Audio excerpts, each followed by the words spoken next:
A judge heard final arguments on whether Fulton County District Attorney Fani Willis and Special Prosecutor Nathan Wade should be removed from the 2020 election interference case.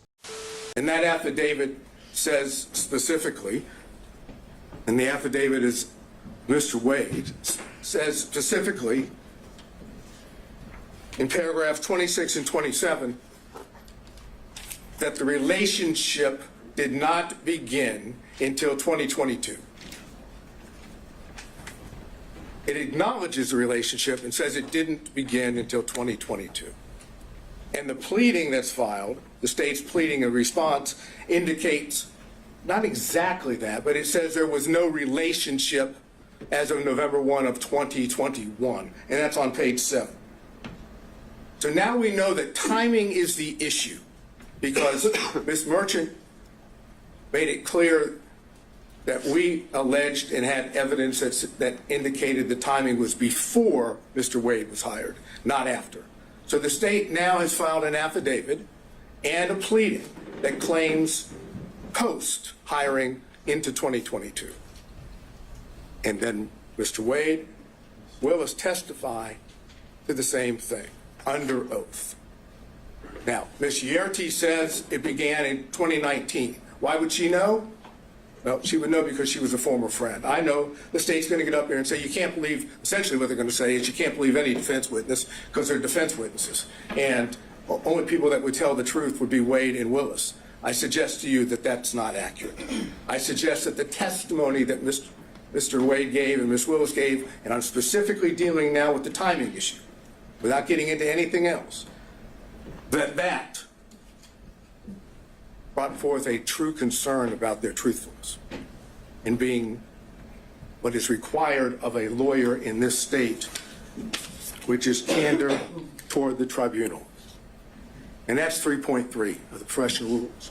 Specifically, small a1, make a false statement of material fact or law to a tribunal. So that's, as I posited to the court, that's the second ethical violation. And then you also have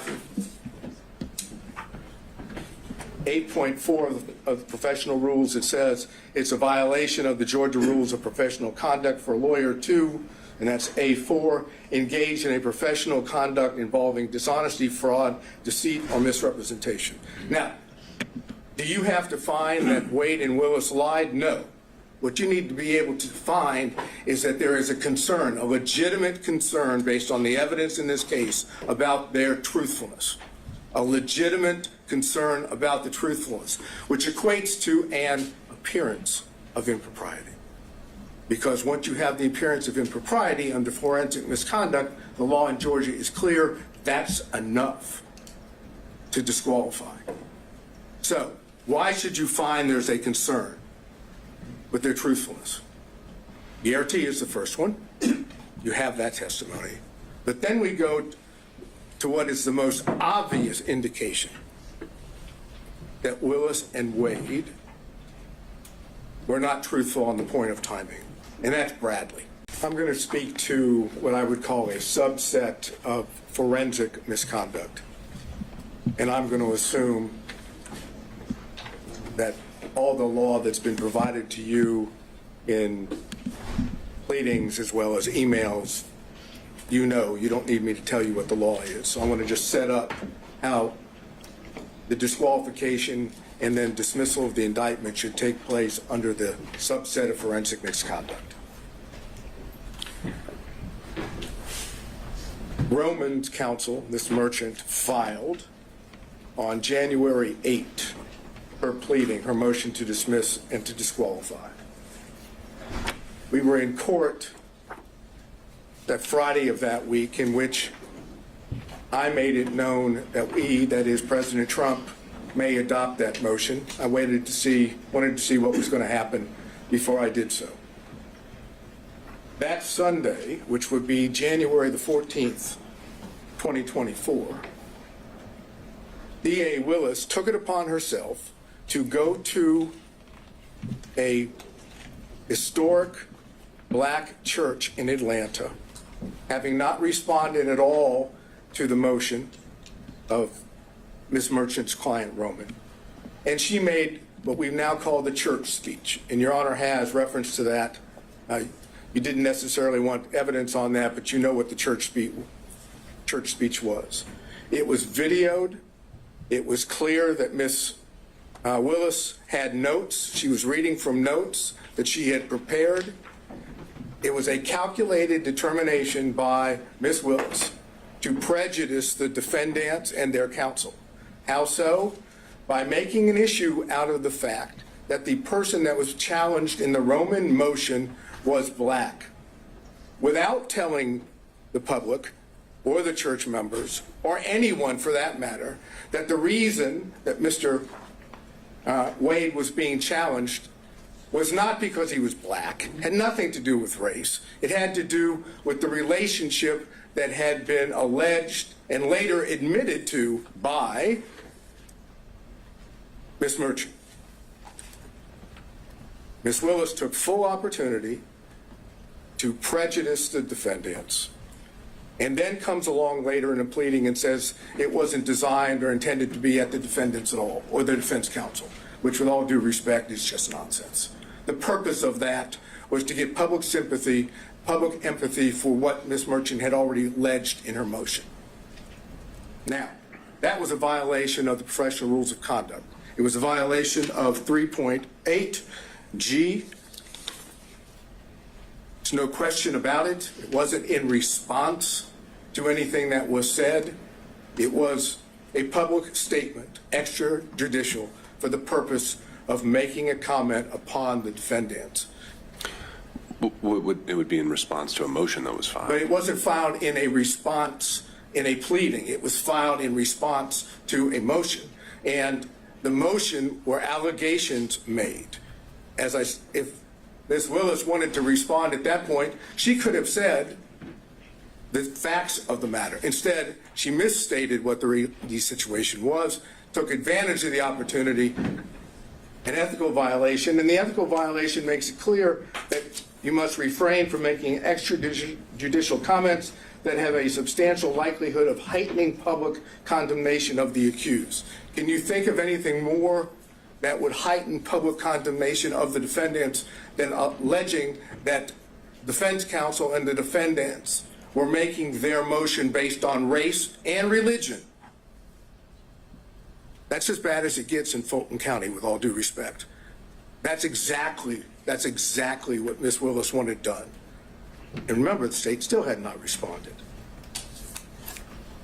So then what we get from the state is we get an affidavit filed as part of their response.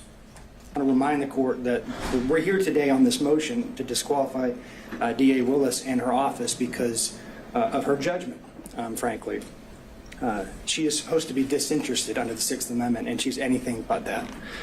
The fact that these proceedings have taken this long and through the convoluted way we've made it here today explain that. So as I present my arguments, I want the court to understand that this court represents the guardrails for the Sixth Amendment in this context, and Ms. Willis has already been disqualified once. So I would encourage the court to remember what Judge McBurney did in his order disqualifying.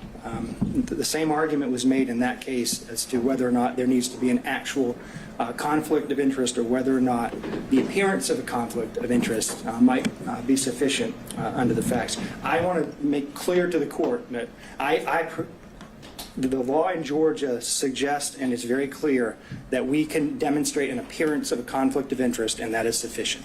So why the relationship, why did we spend so much time on a relationship between these two people? We frankly couldn't care less if they had a personal relationship outside of work. That is not what the issue is here. The issue is that they began this relationship in 2019. They were dating for 2 years, and then she awarded him a contract where public money, either from Fulton County or the state of Georgia, ended up in his pockets. That decision alone was improper. But what's even more improper is that then she and he used that money to go on personal vacations and trips. If Your Honor will remember, Exhibits 9, 11, and 12 dealt with the expenditures by Wade on trips. If you do the math on that, if you look at what he spent, and then you look at the testimony about what was paid back by Willis, because of the cash reimbursement theory, well, I'll talk about in a second, but if you do the math on what he actually paid for and what they testified she paid back in cash, you still have over $9,200, $9,200 and $9,247 to be exact, is the amount of money they cannot account for in their testimony. And as Your Honor will remember, there was no mention of cash in Mr. Wade's affidavit when the best and first opportunity to raise that issue would have come up is when the state filed their response in his affidavit. That is nowhere to be found in there. The first time we heard about cash was here in this courtroom.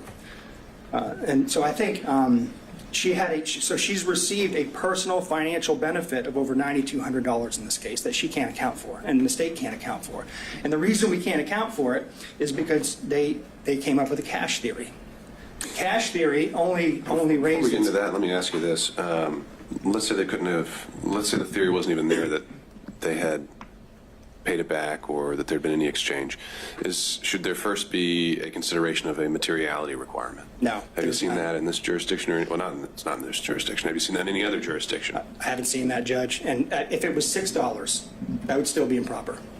Would it be improper where it's a per se disqualification if someone, buys their boss a stick of gum? Is that per se disqualifying because there's no materiality requirement? Well, no, I don't disagree that it may not meet a materiality requirement, but it's a personal benefit. I won't say that giving a pack of gum is just justification for disqualifying a district attorney. I think that's part of the issue, Judge. I think it's a fact-based inquiry by you. So there's a continuum involved here. Yeah, but I think the continuum involves you looking at whether or not, in the grand scheme of things, it violates the Constitution, and whether or not there's an appearance of a conflict, and the appearance suggests that she actually received a benefit, and we know that she did. They admitted it.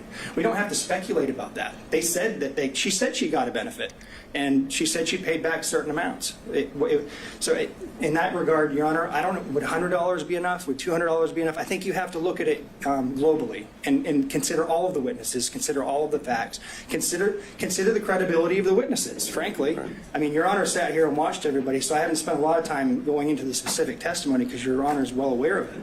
But you get to evaluate the credibility of the witnesses as a fact finder. Mr. Bradley impeached no one.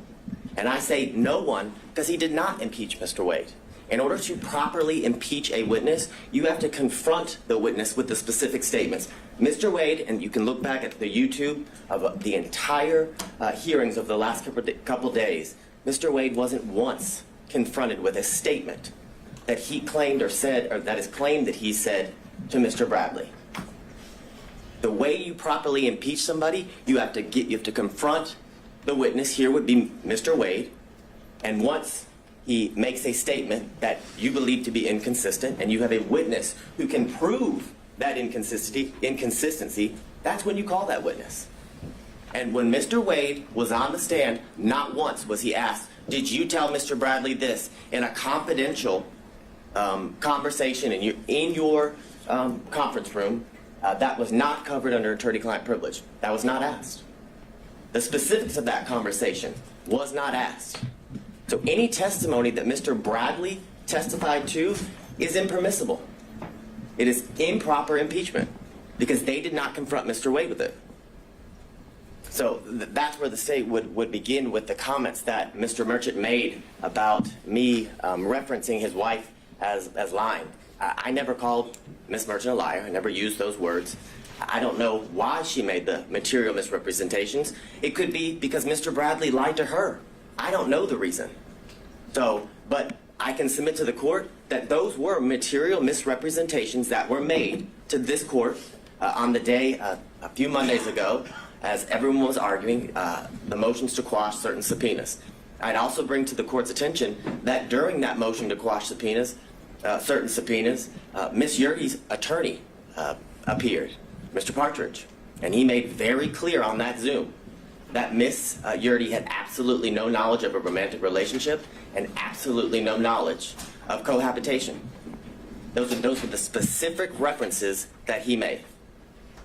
So what I would submit to the court is those are considered adoptive admissions that his client has made based on the statements he made because of the representations she made to him.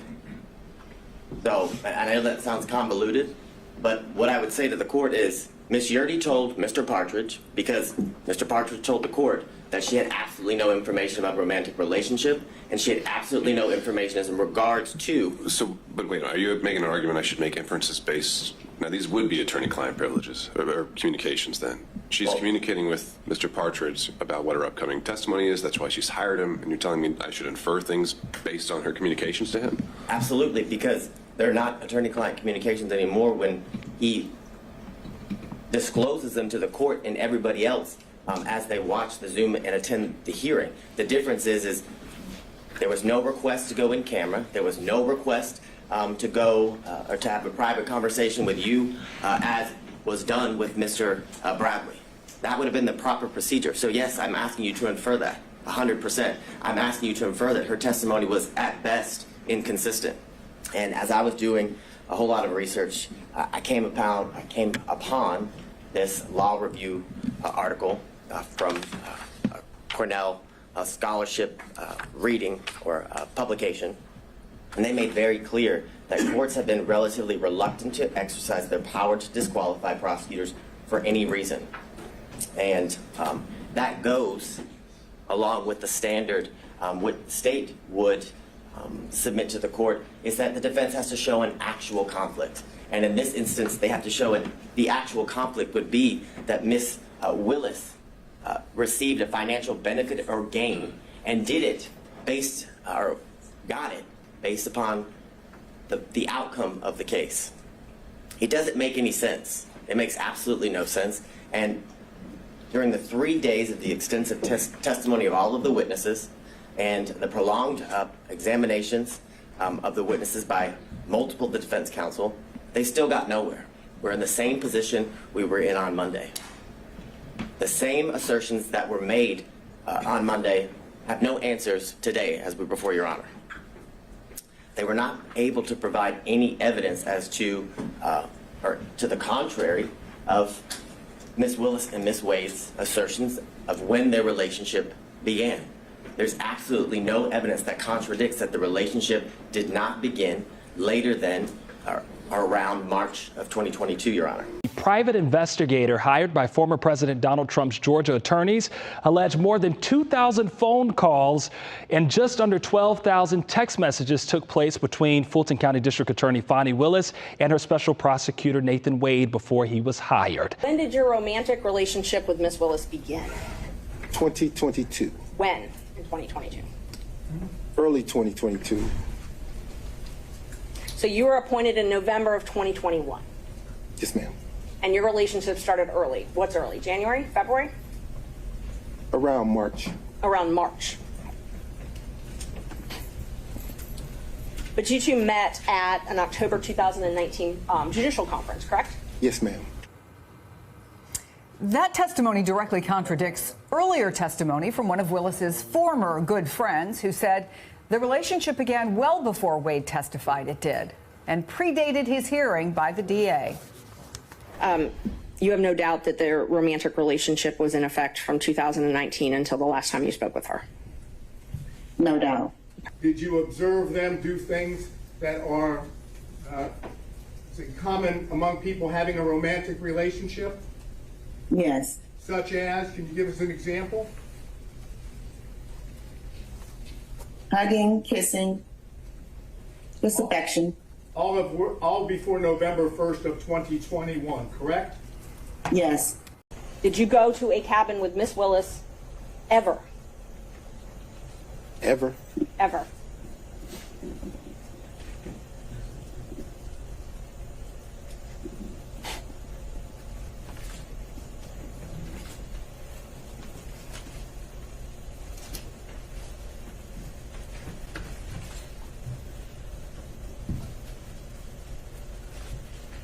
No. You've never gone to a cabin with Miss Willis? No. Visit you at a place that you resided? Okay. I don't understand you about to that. In 2020, I lived in South Fulton. Okay. That's the only place I lived in South Fulton. That's before I had to abandon my home, Judge. All right. And at my home in we're South gonna clarify Fulton, this. We'll break it down. he never came there, okay? So if you don't come someplace, you can't live there. Ms. Willis, I'm going to have to caution you. This is going to be the first time I have to caution you. We have to listen to the questions as asked.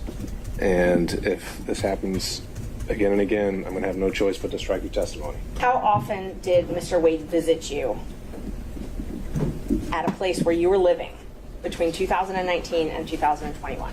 So you want to start with the lie that he lived with me in South Fulton in 2019, a home he's never been to? That's one lie you told in your document. No. Judge, I didn't ask her about that. Ms. Merchant, I want you to ask a very precise question. I think she's saying and answering that he did not live with her. So why don't we break that up into smaller parts? I didn't ask about living. But you put in your, while we're talking about professionalism, she put in 3 different documents he lived with me. Full opportunity to respond. In And 2000 filed that with the court. Yeah. So you and Mr. Wade met in October 2019 at a conference?